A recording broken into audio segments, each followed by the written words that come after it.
কুকুরটির দুটো চোখই নষ্ট হয়ে গিয়েছে। এই অবস্থায় আজ প্রায় ১.৫ মাস যাবৎ কুকুরটি রাস্তায় এই বর্ষাকালে বৃষ্টির মধ্যে ঘুরছিল এবং বারবার অ্যাক্সিডেন্টের শিকার হওয়ার উপক্রম হয়েছিল।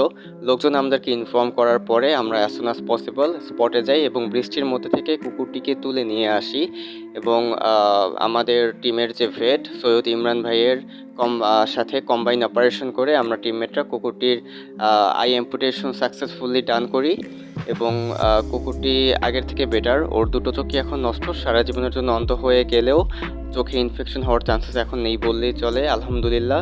কুকুরটির রেগুলার মেডিকেশন এবং অ্যান্টিবায়োটিকের কোর্স চলমান থাকবে, ইনশাল্লাহ সে খুব শীঘ্রই সুস্থ হয়ে যাবে, কিন্তু সারা জীবনের জন্য সে চোখে দেখতে পারবে না।